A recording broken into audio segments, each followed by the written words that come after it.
నమస్తే అన్న ఎన్టీఆర్ ఛానల్ ప్రేక్షకులకు స్వాగతం సుస్వాగతం.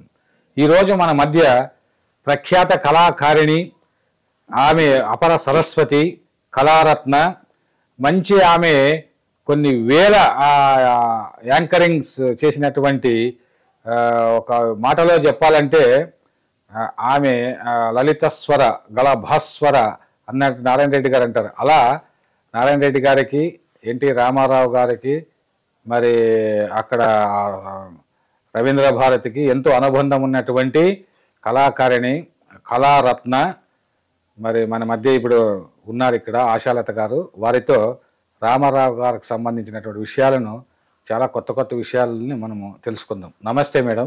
నమస్కారం. 4 దశాబ్దాలు దాటిందండి. వారు ముఖ్యమంత్రి అయిన తరువాత రసమయ సభలకు ఆహ్వానించడం మొదలైంది. అంతకు ముందు కూడా వారు వచ్చారండి. ఆయన వెండి తెరను వెలిగించిన అభినయాల గని, అభిమానించే స్థాయి నుంచి ఆరాధింపబడే స్థాయిలో నిలిచిన నట సార్వభౌముడు ఎన్టీఆర్. ఒకవైపు కళారంగం, సినీ సాంస్కృతిక రంగాలు, మరోవైపు రాజకీయ రంగం, సాంఘిక రంగాలను జయించి నిలిచిన తెలుగువారి తేజోమూర్తి. ఎన్ని సునామీలు వచ్చినా, ఎన్ని ఇక్కట్లు ఇబ్బందులు ఎదురైనా ఆ దివ్య మందిరం చెక్కు చెదరలేదు. విజయాల మీద విజయాలను ఆయన సాధించి ఒక చరిత్రగా నిలిచిపోయారండి. తెలుగువారే కాదు, భారతదేశ వ్యాప్తంగా ఎన్టీఆర్ అంటే ఒక సంచలనం. విదేశాల్లో ఉన్న మన తెలుగువారు, ఇతర భాష వారు కాకుండా అక్కడ ఉన్న దేశీయులకు కూడా ఎన్టీఆర్ గారి ఖ్యాతి అద్భుతంగా పరివ్యాప్తి చెందింది, వ్యాపించింది. ఆ రోజుల్లో అసలు వ్యాఖ్యాతలు అంటూ ఎవరు ఎస్టాబ్లిష్ అవ్వలేదండి. ఒక సినిమా ఫంక్షన్లో నారాయణ రెడ్డి గారే వ్యాఖ్యాతగా ఉన్నారు. ఒక పెద్ద సినిమా ఫంక్షన్లో ఎల్ఆర్ ఈశ్వరి ఆమె గళంలో భాస్వరం అంటూ ఆయన చెప్పుకొచ్చేవారనమాట. ఆ తరువాత వ్యాఖ్యాన రంగం అంటే నాకు చాలా ఇష్టం, మక్కువ ఏర్పడింది. అది మిగతా యాక్చువల్గా నిజానికి నేను నాట్య కళాకారిణి, భరతనాట్యం, కూచిపూడి, కొంత కథక్ అనమాట. ఆ రంగంలో చాలా కార్యక్రమాలు ఇవ్వడం అంతా జరిగింది. పెళ్ళైన తర్వాత నాకు ఆ రంగంలో ముందుకెళ్ళడానికి పరిస్థితులు అనుకూలించలేదు. ఒకవైపు ఉద్యోగము, గృహిణిగా ఇవన్నీ ఉంటూ, సరే ఉన్న వాటిలో చిన్నప్పటి నుంచి నేను ఈ డిబేట్స్లో పార్టిసిపేట్ చేయడం, ఎలక్యూషన్స్ ఇవన్నీ బాగా అలవాటు ఉంది కాబట్టి సరే ఈ రంగాన్ని ఎన్నుకుందామంటూ ఈ రంగంలో మొదలుపెట్టాను. అప్పుడు ప్రభుత్వ కార్యక్రమాలు, ప్రైవేట్ కార్యక్రమాలు అన్నీ 1974 ఫిబ్రవరిలో తొలి కార్యక్రమం ఆంధ్ర బాలానంద సంఘంలో పుట్టపర్తి నారాయణాచార్యులు గారు, దివాకర్ల వెంకటావధాని గారు వీరు వచ్చినప్పుడు రసమయ కార్యక్రమంతోనే ప్రారంభించడం జరిగిందండి. ఆ తర్వాత రామారావు గారితో మీరు ఎప్పుడు కలిశారు? రామారావు గారిని ఆ తరువాతనే వారు అది కూడా రసమయ కార్యక్రమంలోనే ముందు కలవడం జరిగిందండి. ఆయనలో అంత అపూర్వమైన విద్వత్తు, కళా నైపుణ్యం ఇన్ని సమ్మిళితమై ఉన్నా కూడా మహిళలంటే ఆయనకు విపరీతమైన గౌరవం. చూడగానే ఆయన నమస్కారం పెడతారు, చిరునవ్వు నవ్వుతారు, చాలా ఒక నిరాడంబరంగా ఎంతో ఇదిగా కనిపిస్తారండి. ఆ వ్యక్తిత్వం చూసి నాకు చాలా గౌరవం ఏర్పడింది. ముఖ్యమంత్రి అయిన తర్వాత కూడా మీ రసమయకి కార్యక్రమాలకు వచ్చారు. దాదాపు 25-30 కార్యక్రమాలకు ఆయన వచ్చారండి. వచ్చిన ప్రతిసారి కూడా క్రిక్కిరిసిపోయేది రవీంద్ర భారతి. అంత బాగా సభలో కూడాను ఆయన మాట్లాడుతూ ఉంటే పిన్ డ్రాప్ సైలెన్స్, అంత బాగా వింటూ ఉండేవారు అన్నమాట. అంత అద్భుతంగా మాట్లాడుతూ ఉండేవారు. ఆయన ఒక నటుడే కాదు, ఒక అద్భుతమైన వక్త. ఆ వాగ్దాటి అలా వెళుతూ ఉండేది. జనరల్ గా కార్యక్రమాలకు వస్తే అవును వెంటనే వెళ్ళిపోతాము అనే కాసేపు ఆయన ముఖ్యమంత్రి అంటే ఆయన అయిపోగానే వెళ్ళిపోతాము అనేసి అని అంటారు. కాదు, ఆయన చివరి దాకా కూర్చుని చేసేవారండి ఆయన. అసలు మొదట్లో కొన్ని కార్యక్రమాలు వచ్చాక ఇక రసమయి అంటే చాలు వచ్చేస్తారు. ఒక ఎన్నో ఆయన మీద ఉన్నటువంటి ప్రేమానురాగాల స్మృతులు ఎన్నో జ్ఞాపకానికి వస్తున్నాయి. ఒక సందర్భంలో రసమయ కార్యక్రమానికి పిలవడానికి నేను ఒక్కదాన్నే వెళ్ళాల్సి వచ్చింది. ఆయన ఇంటికి వెళ్ళానండి. ఇంట్లో లేరు. చాలా వందలాది మంది ఆయన కోసం ఎదురు చూస్తున్నారు. అందులో పెద్ద పెద్ద వాళ్ళు అందరూ ఉన్నారన్నమాట. సరే కూర్చోండి, ఒక అరగంటలో వస్తారు సెక్రటేరియట్ నుండి అన్నారు. కూర్చున్నాం, ఎదురు చూస్తూ ఉన్నాం అనమాట. అప్పటికే ఆయన కొన్ని కార్యక్రమాలకు మాకు ఇదివరకే రావడము పాల్గొనడం కూడా జరిగింది. వచ్చిన తర్వాత ఆయన లోపలికి వచ్చారు, అందరినీ అలా కలియతిప్పి చూశారనమాట. చూసిన తర్వాత నేను కనిపించాను. ఎలా ఉన్నావమ్మా, బాగున్నావా అని అన్నారు. అంతమందిలో అందరినీ వదిలిపెట్టి నన్ను మాత్రం పలకరించడం అనేది నాకు థ్రిల్ అనిపించింది. ఒక ముఖ్యమంత్రి బాగున్నావా అంటే నమస్కారం చేసి బాగున్నాను సార్, మీకోసమే వచ్చాను, చూస్తున్నానంటే లోపలికి రా అంటూ లోపలికి వెళ్ళిపోయారు. 5-10 నిమిషాల తర్వాత ఆయన పిఏ ఎవరో వచ్చి, ఎవరు ఆశాలత మేడం ఎవరు అనేసి అడిగారు. నేనండి సార్ పిలుస్తున్నారు లోపలికి అన్నారు. అంతమందిని వదిలిపెట్టి నన్ను ఆయన ముఖ్యంగా ఫస్ట్ నన్నే పిలవడం అనేది నాకు చాలా ఆశ్చర్యం కలిగింది. మహిళలకు ఆయన ఇచ్చే గౌరవం, అంత గౌరవం అండి. చాలా మంది ఉన్నారు, లేడీస్ ఉన్నారు, జెంట్స్ ఉన్నారు. అందులో కళారంగం సంబంధించింది చాలా, అందులో రసం అయితే చాలా అనుబంధం ఉంది. పిలిచారనమాట. వెంటనే లోపలికి వెళ్ళాను. ఏమ్మా ఏంటి విషయాలు, కార్యక్రమాలన్నీ బాగా జరుగుతున్నాయా అంటూ చక్కగా ఎంతో కలుపోరుగా ఆయన మాట్లాడారు. ఏంటంటే జరుగుతున్నాయి సార్, మీరు వచ్చి ప్రతిసారి ఆశీర్వదిస్తున్నారు, నిజంగా అది మా భాగ్యం అండి. ఇలా ఇంకొక కార్యక్రమం ఉన్నది పలాని డేట్న, మీరు ముఖ్య అతిథిగా రావాలి, మళ్ళీను మీరు వస్తే మాకు అది ఎంతో అదృష్టం మాకది అనేసి చెప్పాను. వెంటనే పక్కన ఉన్న పిఏకి డేట్ చూడు అది అన్నారు. ఆయన చూసి ఖాళీగా ఉందా, ఓకే టిక్ చేసేసారు. వెంటనే ఒప్పేసుకున్నారు. వచ్చేస్తానమ్మా పర్వాలేదు సార్, ఆహ్వాన పత్రిక తీసుకుని మళ్ళీ వస్తా ఉంటే, అవసరం లేదు మీరు రానవసరం లేదు, పంపించేయండి ఎవరితోనైనా. అంత అభిమానాన్ని ఆయన కురిపించారంటే అది నా భూతో నా భవిష్యత్తు అనిపించింది. అది ఎప్పటికీ మర్చిపోలేని జ్ఞాపకం అన్నమాట. ఎప్పుడు వచ్చినా స్టేజ్ మీద కూడా చిరునవ్వులు నవ్వుతూ ఉండేవారు. చాలా బాగా అద్భుతంగా మాట్లాడేవారు. వచ్చిన కళాకారుల్ని కవులందరినీ బాగా గౌరవించేవారు, బాగా గౌరవిస్తారండి. ఆయనకు ప్రేమతో పలకరించేవారు. ఒక కళాకారుడు ముఖ్యమంత్రి అయితే ఎలా ఉంటుంది అనేటువంటి ఆ స్పందన చాలా అద్భుతంగా నిరూపించారు. ఆయన నటన ఒక విశ్వరూపం అయితే ఆయన మాట ఒక చైతన్యం, ఒక చైతన్యం అండి. అంత గొప్ప మనిషి ఆయన. ఆయన పూర్వమైన అభినయాన్ని చూసాం, రాజకీయ జీవితంలో అంతులేని అన్వేషణను చూసాం, సాంఘిక సేవా రంగంలో కొండంత ఆశయాలను ఆయన హృదయం నిండా ఉంది అన్న ఆ స్వరూపాన్ని చూసాం. మనం అనుకుంటాం నింగి నీరు నేల ఎంత శాశ్వతమో, ఎన్టీఆర్ గారు ఇంకా ఎన్ని సంవత్సరాలు ముందుకు వెళ్ళినా కూడా ఆయన రూపం, ఆయన మాట, ఆయన పద్ధతి, ఆయనలోని నిబద్ధత అన్నీ కూడా అంతే శాశ్వతం. అంత చిరంజీవత్వాన్ని ఆయన కల్పిస్తారండి. ఎన్నో మంచి మంచి సంఘటనలన్నీ జ్ఞాపకం వస్తూ ఉన్నాయి. ఒకసారి 1985 అనుకుంటాను, మహానాడు విజయవాడలో చాలా పెద్ద ఎత్తున ఏర్పాటు చేశారు. సో అప్పటికి ఆ కార్యక్రమానికి వ్యాఖ్యాతగా రావాలని ఆయన సిపిఆర్ రామచంద్రరావు గారు సార్ పిలుస్తున్నారు, ఆశాలత రావాలని, మీరు సిద్ధంగా ఉండండి, వచ్చేసేయండి విజయవాడకు అనేసి ఫోన్ చేశారన్నమాట. అప్పుడు అక్కడికి పిలుస్తున్నారా, చాలా పెద్ద కార్యక్రమం కదా, మరి ఎలాగా అనుకుంటూ సరే వెళ్దాం తప్పకుండా అని తయారయ్యి రాము గారు నేను ఇద్దరం వెళ్ళాము. వెళ్ళిన తర్వాత దానికి ఆయన భారతదేశ వ్యాప్తంగా వివిధ రాష్ట్రాల ముఖ్యమంత్రుల్ని పిలిచారు. అప్పుడు నేషనల్ ఫ్రంట్ గవర్నమెంట్ నడుస్తూ ఉంది కేంద్రంలో, పిలిచారు. అలాగే ఇంకా ప్రముఖులందరూ, వివిధ రంగాల ప్రముఖులందరినీ, రాజకీయ రంగంలో ఉన్న వాళ్ళందరినీ పిలిచారు. ఆయనంటే ఎంత గౌరవం అంటే ఒక్కరు కూడా వదిలిపెట్టకుండా ప్రతి ఒక్కరు వచ్చారండి. స్టేజే నిండిపోయింది. కింద అయితే వేలు కాదు లక్షలాది మంది పెద్ద గ్రౌండ్ లో ఏర్పాటు చేశారు. అంత పెద్ద కార్యక్రమం అన్నమాట. దానికి వ్యాఖ్యానం చెప్పడం అనేది నిజంగా అది మర్చిపోలేని సంఘటన. శోభారాజు అన్నమాచార్య కీర్తనలు పెట్టారు ముందు సాంస్కృతిక కార్యక్రమం. ఆ తర్వాత పైకి వెళ్తే ఎవరెవరు వచ్చారు ఎవరెవరు లేదనేది కూడా మనకు సరిగ్గా ఐడియా లేదు. కింద రాము గారికి వీళ్ళు పేర్లు పంపిస్తున్నారు, వీళ్ళు వచ్చారు పేర్లు పంపిస్తే సరే పిలవడము, వాళ్ళ గురించి ఏదో అప్పటికప్పుడు ఏదో చెప్పడము చేయడము, మంచి సౌండ్ సిస్టము, అది అద్భుతంగా జరిగింది ఫంక్షన్. ఫస్ట్ ఎన్టీఆర్ గారిని గొప్పగా ఆహ్వానించి వారిని పిలిచిన తర్వాత అసలు ఆయన ఒక సువర్ణ కమలమై నిలిచారు. ఒక సినీ సాంస్కృతిక రంగానికి కాదు, రాజకీయ అంటే అంత గొప్ప రంగాలకే ఆయన గొప్ప వ్యక్తి.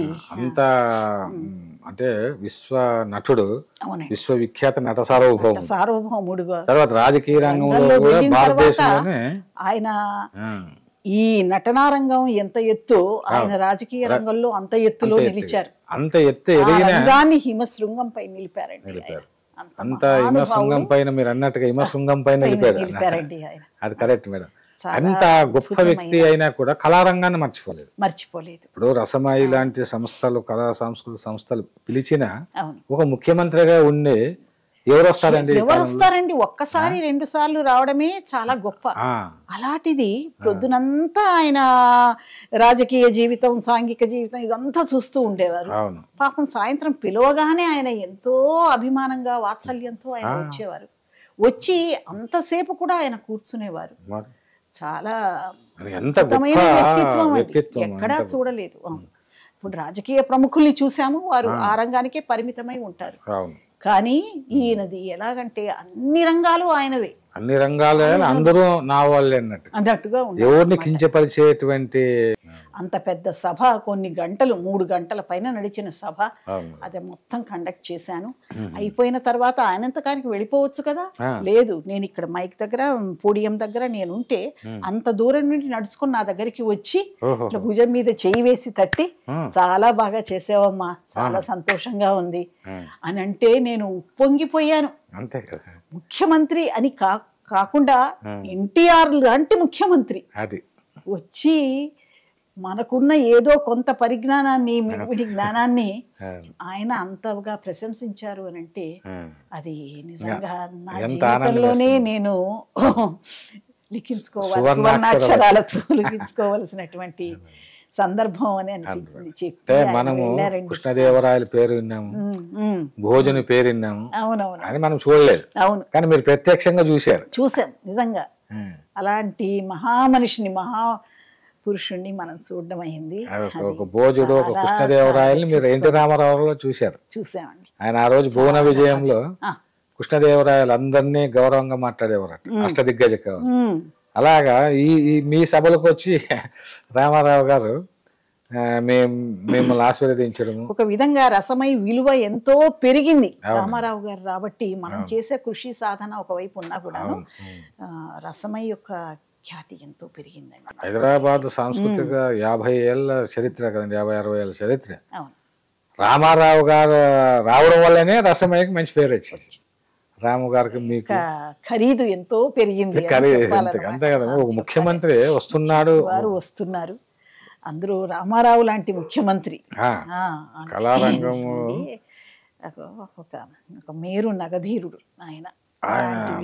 మీరు అవార్డులు ఇస్తున్నప్పుడు కూడా అందరికి ఇచ్చి వెళ్ళేవారట కదా మేడం? అవునండి, ప్రతి చిన్న వాళ్ళు ఇంకో కొన్ని ఇచ్చేసి మిగిలింది ఎవరో కంటిన్యూ చేసుకోండి అని ఆయన ఎప్పుడు అనలేదు.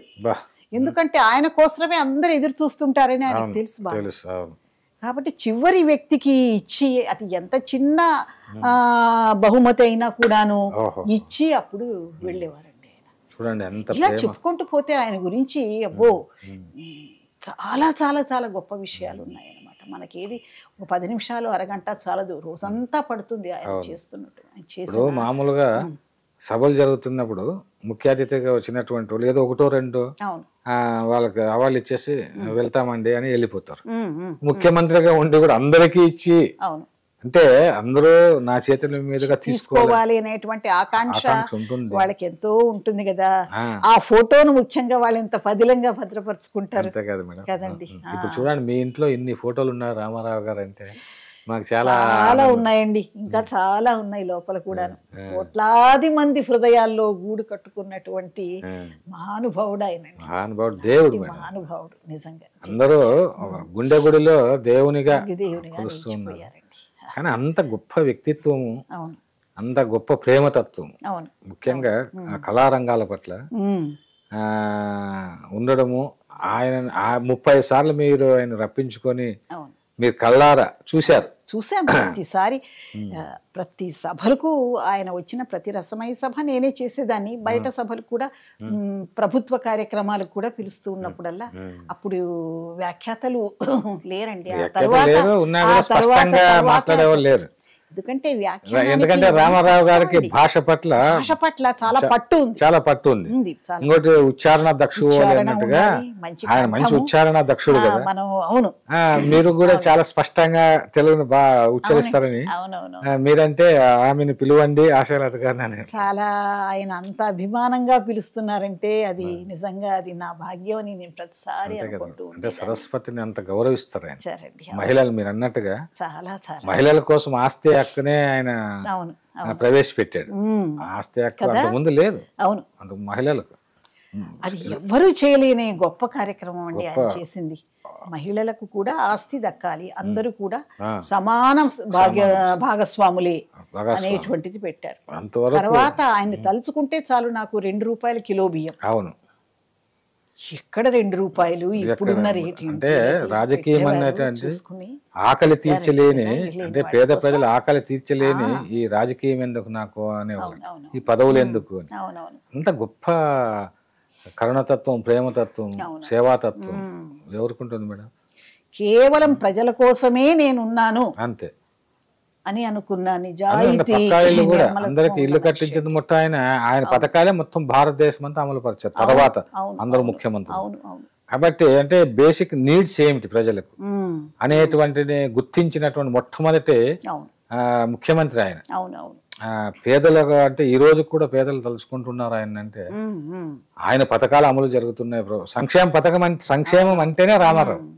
రాజకీయం కళారంగంలో నటన అంటే రామారావు ఎలాగో ఇక్కడ రాజకీయ రంగంలో కూడా సంక్షేమం అంటేనే రామారావు. అదే విధంగా మీలాంటి కళా ఒక వ్యక్తి ఇన్ని రంగాల్లో రాణించడం అనేది చాలా అపురూపం. నిజంగా చాలా ఆశ్చర్యం అండి.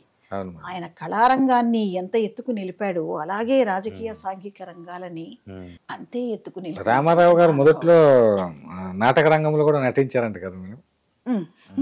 అది ఎప్పుడైనా చెప్పేవాళ్ళ వాళ్ళు వేదిక మీద? అవునండి, అదే ఎప్పుడు నేను చెప్పలేదు కానీ నేను రామారావు గారు చెప్పారన్న విషయం నాకు పెద్దగా గుర్తులేదు, అంతగా గుర్తులేదు. చాలా అద్భుతమైన వ్యక్తి అండి. అలాంటి వ్యక్తి ఇక ముందు గతంలో లేరు, ఇక ముందు వస్తారన్న ఆశ కూడా లేదు. ఇప్పుడు ఆ తెలుగుదేశం పార్టీని స్థాపించి దాన్ని అలా కొనసాగించిన ఎన్టీ రామారావు గారి ఆ వారసత్వాన్ని ఇప్పుడు చంద్రబాబు గారు కొనసాగిస్తూ ఉన్నారు.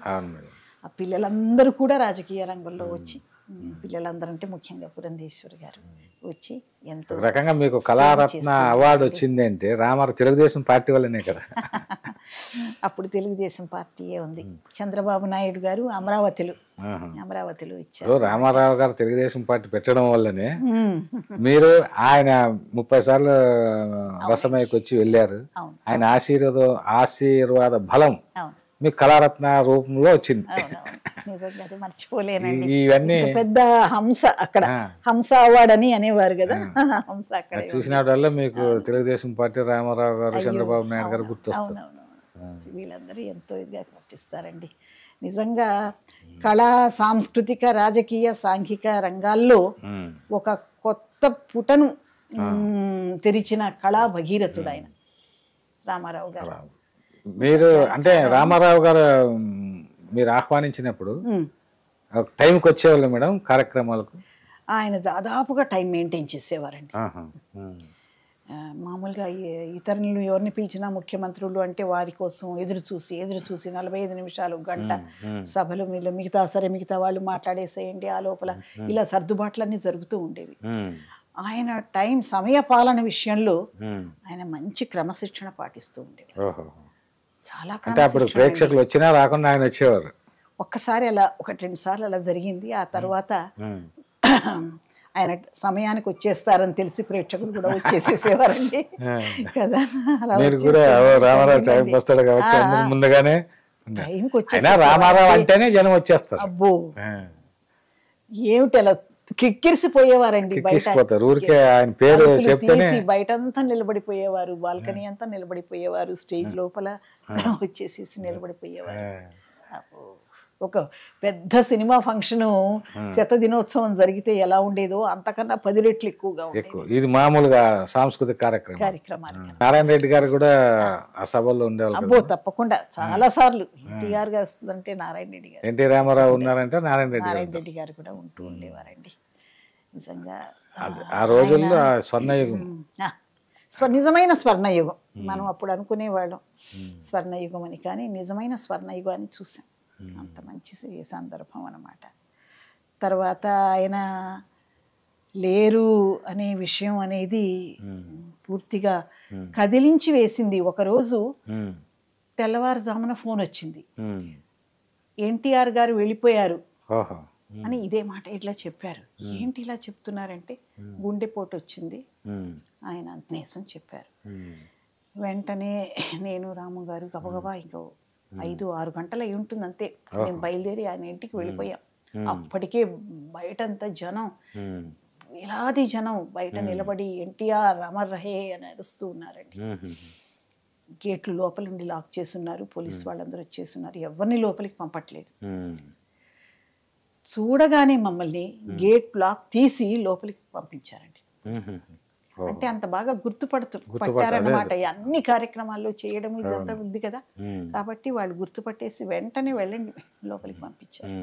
బయట కింద వరండాలో అజానుబాహుడు ఆ మహా విగ్రహాన్ని పడుకోబెట్టి ఉన్నారు.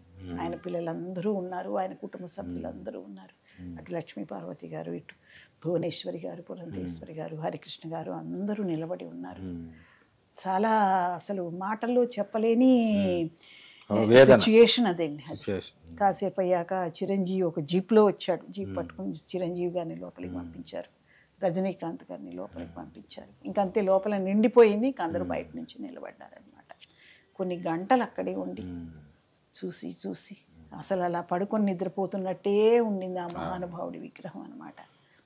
అయ్యో నిజమేనా అనిపించే ఒక కఠినమైన నిజాన్ని జీర్ణించుకోలేక తర్వాత ఇంటికి తిరిగి రావడం అయిందనమాట. రామారావు గారి తర్వాత అట్లా అంటే ముఖ్యమంత్రులుగా ఉన్నాడు కానీ అంత రసమయ్యకి ముఖ్యంగా మీ సంస్థకు రామారావు లాగా అన్నిసార్లు వచ్చి మరి చేసినటువంటి వాళ్ళు ఎవరు లేరని ఎవరు లేరండి. నారాయణ రెడ్డి గారు, నారాయణ రెడ్డి గారికి నాగేశ్వరరావు గారు కూడా చాలా సార్లు వచ్చారు, కానీ నంబర్ 1 ఎన్టీఆర్ అది ఎన్టీఆర్ గారే అన్నమాట. ఎన్టీఆర్ గారు డిసిప్లిన్ గాని అక్కడ వచ్చి ఆయన సభ చివరి వరకు ఉండే వాళ్ళని రాము గారు చెప్తూ ఉంటారు.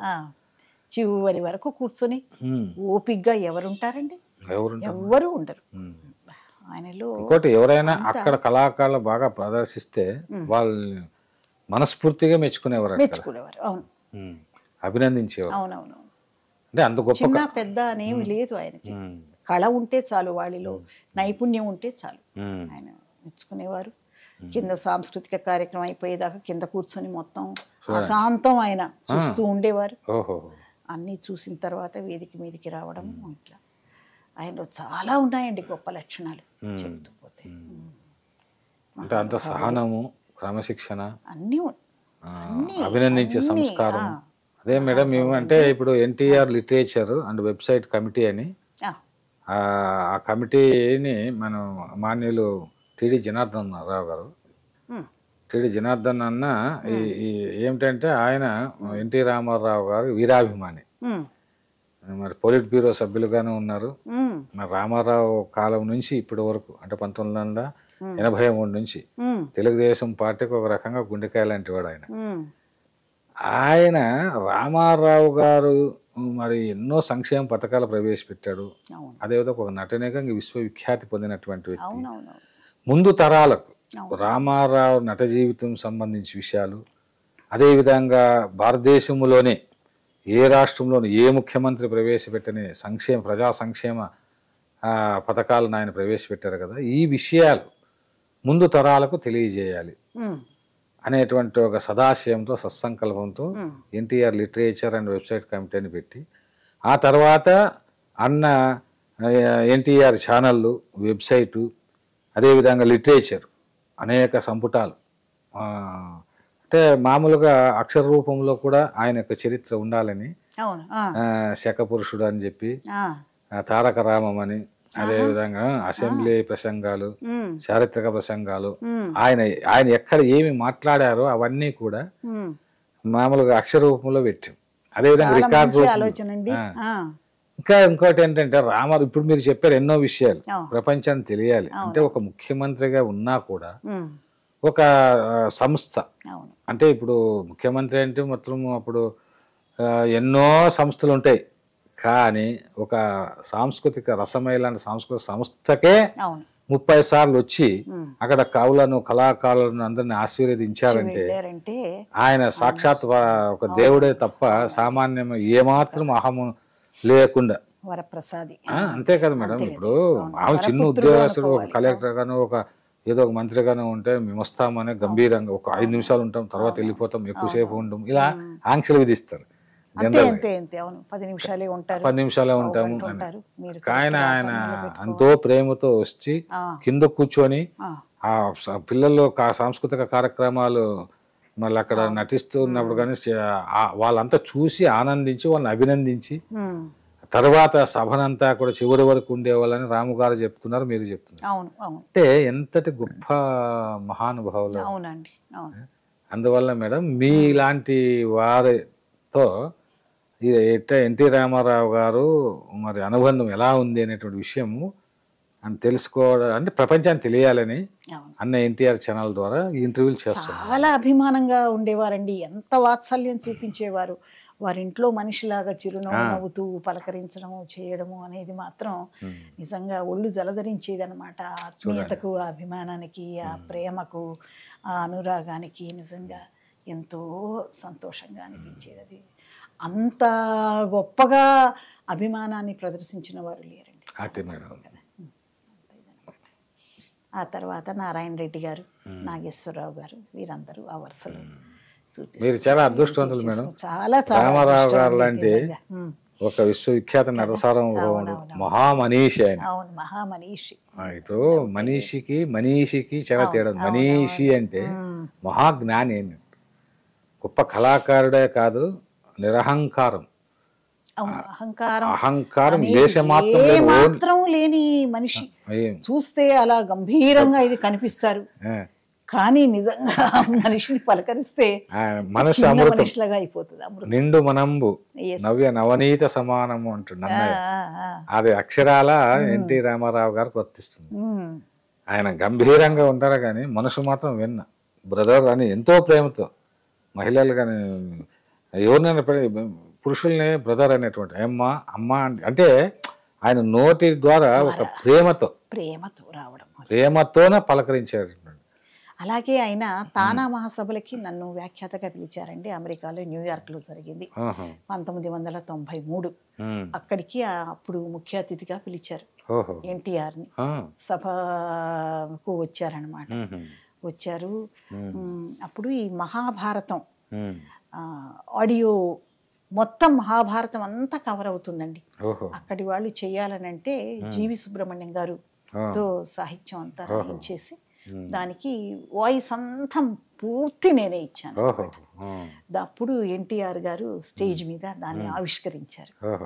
చాలా ఉన్నది కావాలంటే చూపిస్తుంది, ఆవిష్కరించారు. అక్కడ కూడా ప్రేమగా ఎక్కడికో వచ్చానులే వీళ్ళు ఇండియాలో ఉన్నవాళ్ళు కదా ఏమనుకోకుండా అక్కడ కూడా ఆయన ప్రేమగా పలకరించారు అనమాట. రామారావు గారు ఆశాలత, బాగా పేరు జ్ఞాపకం ఉంది. ఆశాలత అని పిలిచేవారు. ఆశాలతనే పిలిచేవారు అని పిలుస్తూ ఉండేవారు, చేస్తూ ఉండేవారండి. కొన్ని ఇవన్నీ ఒక అద్భుతమైన సన్నివేశాలు, సంఘటనలు, సందర్భాలు. ఎప్పుడు ఇలాంటి అపూర్వమైన సందర్భాలు మనం కొన్ని అట్లా భద్రంగా హృదయంలో దాచుకుంటూ ఉంటాం. కొన్ని వాటిలో ఇలాంటిది ఒకటన్నమాట. మధురమైన స్మృతులు.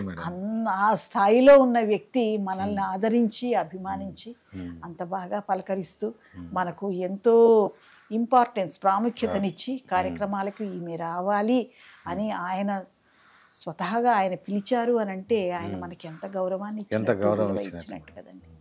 చాలా గొప్ప సంగతి. చాలా సంతోషం మేడం. చాలా అనేక విషయాలు ఆయన ఆశలు, ఆశయాలు, సంకల్పాలు, సాధనలు మన ఆంధ్రులకే కాదండి, భారతదేశానికే కాదు, యావత్ ప్రపంచానికే మార్గదర్శకంగా నిలిచిపోతుంది.